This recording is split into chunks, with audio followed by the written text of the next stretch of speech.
Vincent was born in France in 1581, during a time not unlike today, a time marred by war, disease, and poverty.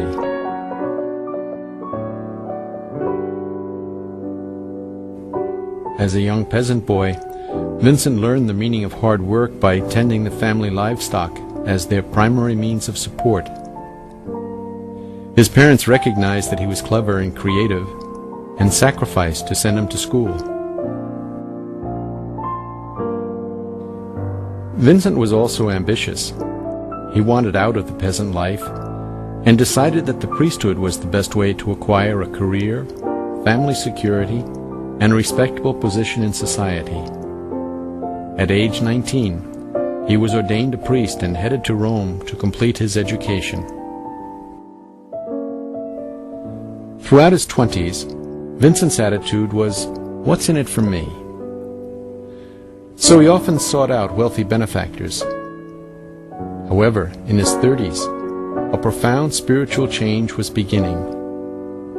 He had battled depression and wrestled with doubt. In working to help others, Vincent discovered the meaning of his own life. He experienced conversion to a life of surrender to the will of God and consistent service to the poor. In his first parish, he showed his talents in organizing service to the marginalized. From there, he improved the horrendous conditions of galley slaves. He recognized the abysmal state of the priesthood and attracted other dedicated priests to reform the clergy, as well as to bring the Word of God and sacraments to the poor. Today, these priests and brothers are known as the Congregation of the Mission, Vincentians.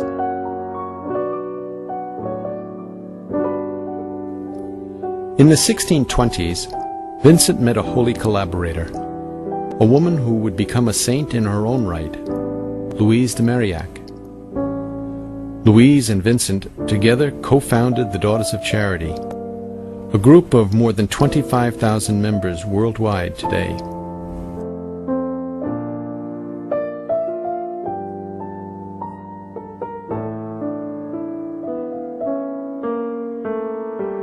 In the early 1600s, Vincent established the first charitable organization comprised of affluent and generous lay people working to care for the poor. This group was the forerunners of the Ladies of Charity, the oldest organization of laywomen in the Church. It is currently an organization of 250,000 women volunteering in virtually all countries. For over 3 decades, Vincent worked tirelessly to raise awareness of the needs of those who were poor. He held weekly instruction conferences for the clergy, organized retreats, established seminaries and missions, and structured war relief efforts. He was instrumental in establishing orphanages, hospitals, emergency services to refugees, nursing of wounded soldiers, and care of plague victims and the elderly. At the heart of his accomplishments was his deep conviction of the fundamental dignity of every human person made in the image and likeness of God, and his conviction that all persons benefit in the mutuality of service. Vincent's life and teaching affirmed that no one is so rich that he cannot receive, and no one is so poor that he cannot give. Vincent's life work served to bring good news to the poor and give voice to the voiceless. He not only changed the face of France, but also inspired millions to carry on his mission globally.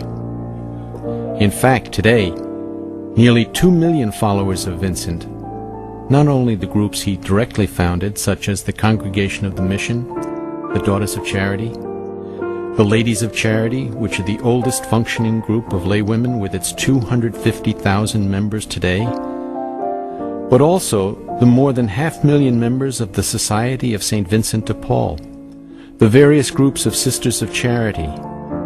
In short, priests, brothers, sisters, members of lay movements, They are all animated by the same desire to help the poor and the marginalized.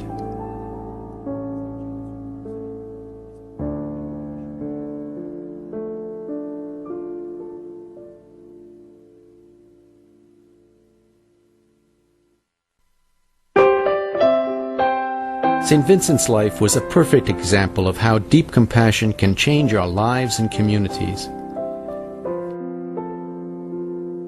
Getting to know Vincent enables us to discover what inspired and possessed him, and what touches our own hearts and calls us today to actions of love and justice to transform our world.